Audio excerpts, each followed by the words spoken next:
আমাদের যে রেগুলেটরগুলো রয়েছে মিটার এবং নন মিটার প্রতিটারে আমাদের একটা ধারণা মানে ভুল ধারণা ছিল, আমাদের জানা ছিল না যে আমরা সবসময় 5 থেকে 7 ফিট দূরত্বে মনে করেন ব্যবহার করতে হবে এবং কি প্রতিবার যদি গ্যাস কাট অফ হয়ে যায় সেই ক্ষেত্রে আমার রেগুলেটরটা খুলে আমরা ঝাঁকিয়ে দিতাম, কিন্তু এখন সেটার প্রয়োজন নেই, কারণ ইন্দোনেশিয়া থেকে টেকনিক্যাল টিম এসে আমাদের দেখাই দিল এই পাইপটা হচ্ছে গ্যাস পাইপটা যেটা আছে চুলা থেকে লাগানো 30 ফিট। আমরা 30 ফিট মেপে নিয়েছি, মেপে নেওয়ার পর এই যে আমরা সিলিন্ডারের সঙ্গে লাগাই দিচ্ছি,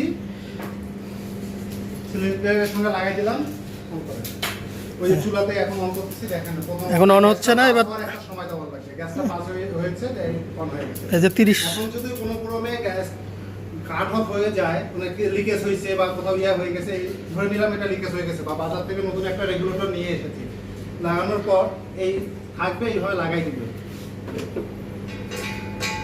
লাগাই দিলাম, লাগাই দেওয়ার পর এখন অন করে দেখেন চুলা কিন্তু অন হচ্ছে না।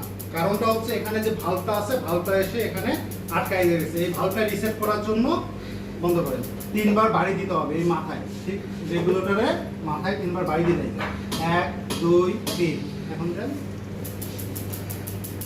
এই যে দুইটাই দেন। তার মানে এই যে 30 ফিট কেবলেতেও গ্যাস কিন্তু পাস হচ্ছে, ঠিক আছে।